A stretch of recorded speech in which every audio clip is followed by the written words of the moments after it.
Hello മക്കളെ, എല്ലാവർക്കും സൈലത്തിന്റെ മറ്റൊരു മലയാളം ക്ലാസ്സിലേക്ക് സ്വാഗതം. അപ്പൊ ഇന്ന് നമ്മൾ ഡിസ്കസ് ചെയ്യാൻ പോകുന്നത് മലയാളം പരീക്ഷകളിലെ 7 മാർക്കിന് നമുക്ക് ചോദിക്കാൻ സാധ്യതയുള്ള കുറച്ച് ചോദ്യങ്ങളാണ്. അപ്പൊ 7 മാർക്കിന് നമുക്ക് സ്ഥിരമായി ചോദിക്കുന്ന ചില ചോദ്യങ്ങൾ, അവയുടെ പാറ്റേൺ, ഘടനകളൊക്കെയാണ് എന്ത് ചെയ്യുന്നത് നമ്മൾ പഠിക്കാൻ പോകുന്നത്. അപ്പൊ നമുക്ക് നോക്കിയാലോ. ആദ്യത്തെ ചോദ്യം ഒരു മാതൃകാ ചോദ്യമാണ്, മുൻപ് ചോദിച്ചിട്ടുള്ള ഒരു ചോദ്യം കൂടെയാണ്. താഴെ തന്നിരിക്കുന്ന ഏതെങ്കിലും ഒരെണ്ണത്തിന്, 2 ചോദ്യമുണ്ട്, ഏതെങ്കിലും ഒന്നിന് എഴുതിയാൽ മതി. നോക്കൂ, ചോദ്യം ഇങ്ങനെയാണ്: കാർട്ടൂണുകളും വാർത്തയും ശ്രദ്ധിച്ചല്ലോ, സമകാലിക സംഭവങ്ങൾ കൂടെ വിശകലനം ചെയ്ത് ലഹരിയും സൈബർ ലോകവും ഒരുക്കുന്ന കെണികൾ എന്ന വിഷയത്തിൽ എന്ത് ചെയ്യുക, സ്കൂൾ അസംബ്ലിയിൽ അവതരിപ്പിക്കാനുള്ള പ്രഭാഷണം തയ്യാറാക്കാനാണ് പറഞ്ഞിരിക്കുന്നത്. എന്താണ്?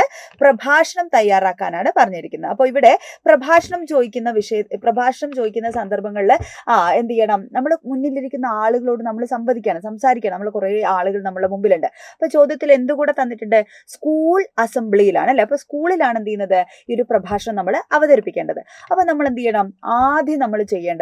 നമ്മൾ ആദ്യം എന്താണ്, അഭിസംബോധന അല്ലെ. നമ്മൾ മുമ്പിലിരിക്കുന്ന ആളുകളെ, ഇപ്പൊ സ്കൂളിലായതുകൊണ്ട് പ്രധാനപ്പെട്ട അല്ലെ, മാന്യ സദസ്സിന് വന്ദനം അല്ലെ, ബഹുമാനപ്പെട്ട പ്രിൻസിപ്പൽ അവർകൾ അല്ലെങ്കിൽ അധ്യാപകർ, അങ്ങനെയൊക്കെ നമുക്ക് എന്ത് ചെയ്യാം, ആദ്യം ഒരു തുടക്കം കൊടുക്കുക, ഒരു അഭിസംബോധന ഉണ്ടാവുക എന്നുള്ളതാണ്. പിന്നെ നമ്മൾ ശ്രദ്ധിക്കേണ്ടത് എന്താണ്? ആകർഷകമായിട്ടുള്ള ഒരു തുടക്കമാണ്. ഇപ്പൊ ഇവിടെ എന്താ വിഷയം എന്ന് പറയുന്നത്? വിഷയം നോക്കൂ, ലഹരിയും സൈബർ ലോകവും ഒരുക്കുന്ന കെണികൾ അല്ലെ. പുതിയ കാലത്തെ കുട്ടികളെയും നമ്മളെയും ഒക്കെ ബാധിക്കുന്ന ഒരു കാര്യമാണ് ഈ ലഹരി എന്ന് പറയുന്നത്. അപ്പൊ അത് എങ്ങനെയാണ് സൈബർ ലോകം അല്ലെ ഈ ലഹരിയും എന്ത് ചെയ്യുന്നത്, കെണികൾ ഒരുക്കുന്നത്? അപ്പൊ ആ വിഷയത്തെ എന്ത് ചെയ്യണം, നമ്മൾ ഇൻട്രൊഡ്യൂസ് ചെയ്യാണ് ആദ്യത്തെ ഈ ആമുഖത്തിൽ നമ്മൾ ചെയ്യേണ്ടത്. വളരെ മനോഹരമായ രീതിയിൽ എന്ത് ചെയ്യണം, നമ്മൾ ആമുഖം അല്ലെ നല്ലൊരു തുടക്കമായിരിക്കണം എന്നാണ് കേട്ടോ. പിന്നെ നമ്മൾ ഉപസംഹാര വാചകം വേണം അല്ലെ, നല്ല നല്ല കവിവാക്യങ്ങൾ ഉണ്ടെങ്കിൽ അല്ലെങ്കിൽ ഉദ്ധരണി കോട്ടുകൾ ഉണ്ടെങ്കിൽ, അതൊക്കെ കോട്ട്സ് ഒക്കെ ഉണ്ടെങ്കിൽ എന്ത് ചെയ്യാം, നമുക്ക് ഈ പ്രഭാഷണത്തിൽ നമുക്കതൊക്കെ ചേർക്കാവുന്നതാണ്.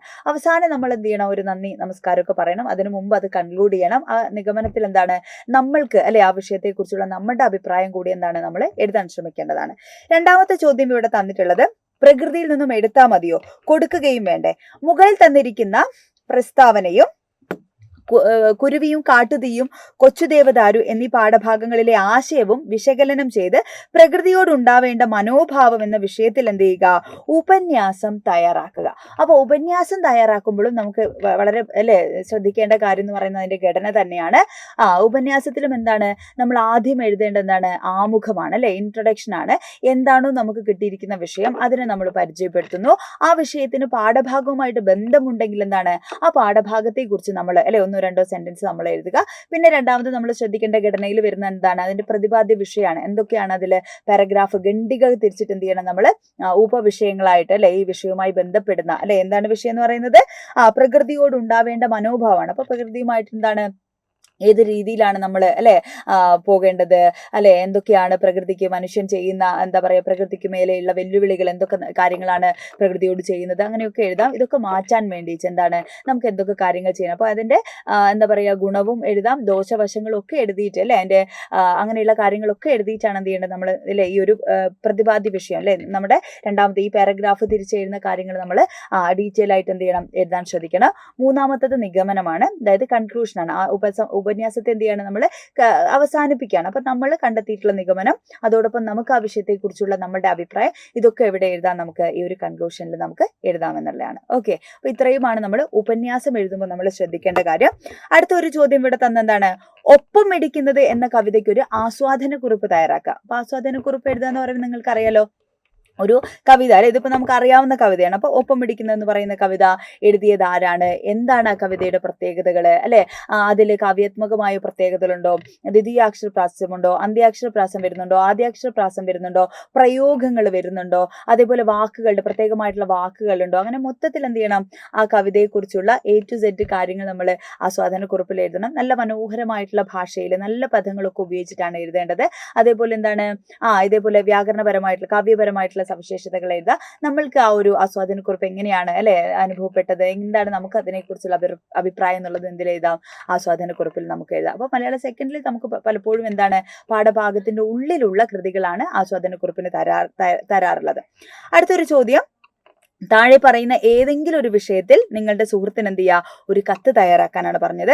ഡിജിറ്റൽ ദുരുപയോഗം, ലിംഗവിവേചനം, ജങ്ക് ഫുഡിന്റെ അമിതോപയോഗം. അപ്പോൾ കത്തിനും എന്താണ് വളരെ പ്രധാനപ്പെട്ട ഒരു ഫോർമാറ്റ് ഉണ്ട്. നിങ്ങൾ പഠിച്ചിട്ടുണ്ടോ കത്തിന്റെ ഫോർമാറ്റ്?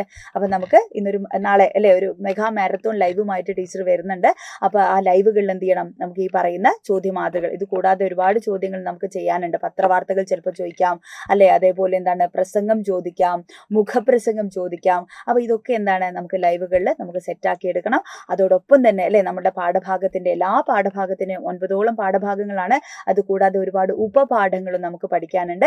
അനുബന്ധ വാക്യങ്ങൾ പഠിക്കാനുണ്ട്. പ്രവേശകങ്ങളിൽ നിന്ന് നമുക്ക് ചോദ്യം വരും. അപ്പൊ ടെൻഷനൊന്നും ആവണ്ട അല്ലെ, ഞങ്ങൾ എല്ലാവരും നിങ്ങളുടെ കൂടെ ഉണ്ട്.